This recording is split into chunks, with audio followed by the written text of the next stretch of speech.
श्री राम का राज्य अयोध्या में स्थापित हो गया तो एक दिन समस्त ऋषि मुनि श्री रघुनाथ जी का अभिनंदन करने के लिए अयोध्यापुरी में आए। श्री रामचंद्र जी ने उन सब का यथोचित सत्कार किया। वार्तालाप करते हुए अगस्त्य मुनि कहने लगे, युद्ध में आपने जो रावण का संहार किया वह कोई बड़ी बात नहीं है, परंतु द्वंद्व युद्ध में लक्ष्मण के द्वारा इंद्रजित का वध सबसे अधिक आश्चर्य की बात है। यह मायावी राक्षस युद्ध में समस्त प्राणियों के लिए अवध्य था। उनकी बात सुनकर रामचंद्र जी को बड़ा आश्चर्य हुआ। वे बोले, मुनिवर, रावण और कुंभकर्ण भी तो महान पराक्रमी थे, महोदर, प्रहस्त, विरूपाक्ष भी कम वीर न थे, फिर आप केवल इंद्रजित मेघनाद की ही इतनी प्रशंसा क्यों करते हैं? इस पर अगस्त्य मुनि बोले, इस प्रश्न का उत्तर देने से पहले मैं तुम्हें रावण के जन्म, वर प्राप्ति आदि का विवरण सुनाता हूँ। ब्रह्मा जी के पुलस्त्य नामक पुत्र हुए थे जो उन्हीं के समान तेजस्वी और गुणवान थे। एक बार वे महगिरी पर तपस्या करने गए। वह स्थान अत्यंत रमणीक था, इसलिए ऋषियों, नागों, राजर्षियों आदि की कन्याएं वहां क्रीड़ा करने आ जाती थीं। उन कन्याओं की उपस्थिति के कारण उनकी तपस्या में विघ्न पड़ता था। उन्होंने उन्हें वहां आने से मना किया। जब वे नहीं मानी तो उन्होंने शाप दे दिया कि कल से जो कन्या यहाँ मुझे दिखाई देगी वह गर्भवती हो जाएगी।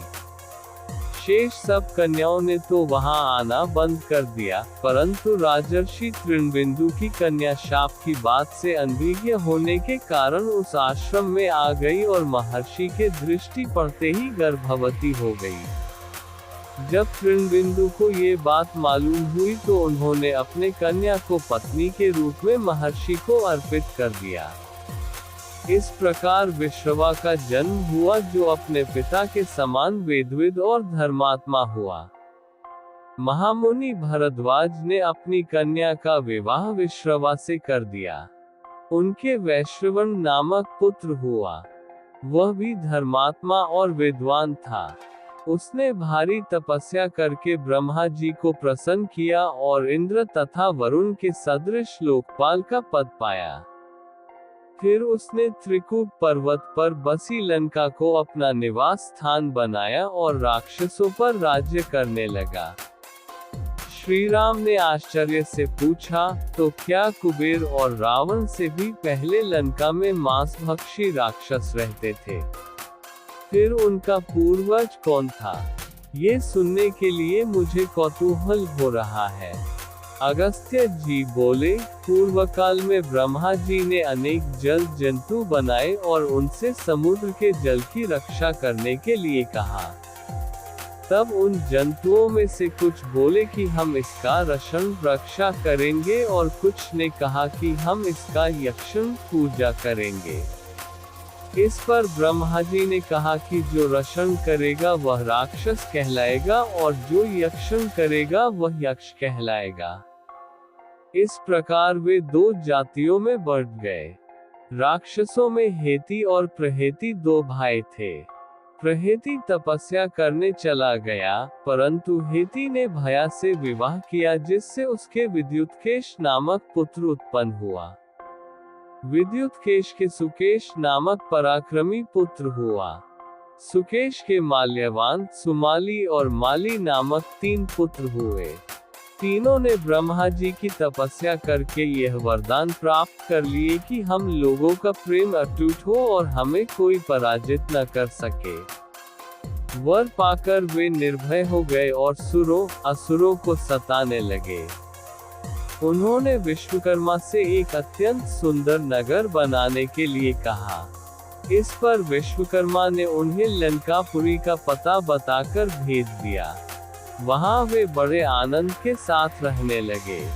माल्यवान के वज्रमुष्टि, विरूपाक्ष, दुर्मुख, सुक्ताग्नि, यज्ञकोप, मत और उन्मत्त नामक 7 पुत्र हुए।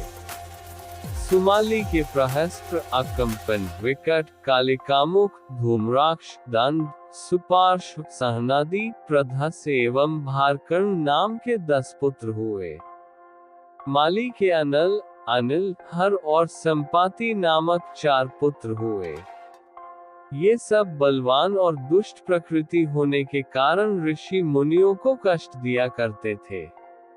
उनके कष्टों से दुखी होकर ऋषि मुनिगण जब भगवान विष्णु की शरण में गए तो उन्होंने आश्वासन दिया कि हे ऋषियों, मैं इन दुष्टों का अवश्य ही नाश करूंगा। जब राक्षसों को विष्णु के इस आश्वासन की सूचना मिली तो वे सब मंत्रणा करके संगठित हो माली के सेनापतित्व में इंद्रलोक पर आक्रमण करने के लिए चल पड़े। समाचार पाकर भगवान विष्णु ने अपने अस्त्र शस्त्र संभाले और राक्षसों का संहार करने लगे। सेनापति माली सहित बहुत से राक्षस मारे गए और शेष लंका की ओर भाग गए। जब भागते हुए राक्षसों का भी नारायण संहार करने लगे तो माल्यवान क्रुद्ध होकर युद्ध भूमि में लौट पड़ा। भगवान विष्णु के हाथों अंत में वह भी काल का ग्रास बना। शेष बचे हुए राक्षस सुमाली के नेतृत्व में लंका को त्याग कर पाताल में जा बसे और लंका पर कुबेर का राज्य स्थापित हुआ। राक्षसों के विनाश से दुखी होकर सुमाली ने अपनी पुत्री कैकसी से कहा कि पुत्री, राक्षस वंश के कल्याण के लिए मैं चाहता हूँ कि तुम परम पराक्रमी महर्षि विश्रवा के पास जाकर उनसे पुत्र प्राप्त करो। वही पुत्र हम राक्षसों की देवताओं से रक्षा कर सकता है। जब लंका में कुबेर का राज्य स्थापित हो गया तब सुमाली ने अपनी पुत्री कैकसी को भेजा कि वह महर्षि विश्रवा के पास जाए और उनसे पुत्र उत्पन्न करे। कैकसी ने महर्षि विश्रवा के आश्रम में जाकर उनकी सेवा की और उनसे पुत्र प्राप्ति की इच्छा प्रकट की। महर्षि ने कहा, तुम्हारी यह इच्छा पूर्ण होगी, परंतु ये समय रात्रि का है, इसलिए तुमसे उत्पन्न संतान राक्षसी प्रवृत्ति की होगी। कैकसी ने हाथ जोड़कर प्रार्थना की, भगवान, मेरी संतानों में से कोई एक तो सद्गुणी और धर्मात्मा हो। महर्षि विश्रवा ने उसे आशीर्वाद दिया और कहा, तथास्तु, तुम्हारे पुत्रों में से एक श्रेष्ठ होगा। कुछ समय बाद कैकसी के गर्भ से 4 संतानें उत्पन्न हुई, रावण, कुंभकर्ण, शूर्पणखा और विभीषण। रावण, कुंभकर्ण और शूर्पणखा राक्षसी प्रवृत्ति के थे, जबकि विभीषण धर्मात्मा और सद्गुणी था। रावण ने बाद में अपने पराक्रम और बल के बल पर लंका पर अधिकार कर लिया और कुबेर को वहां से भगा दिया। इस प्रकार रावण लंका का राजा बन गया। अगस्त्य मुनि ने बताया कि रावण का तप, उसकी शक्तियां और उसके भाइयों की कहानियां अद्भुत थीं, परंतु इंद्रजित मेघनाद की मायावी शक्तियां और युद्ध कौशल विशेष रूप से अद्वितीय था। इसीलिए मेघनाद के वध को वे सबसे अधिक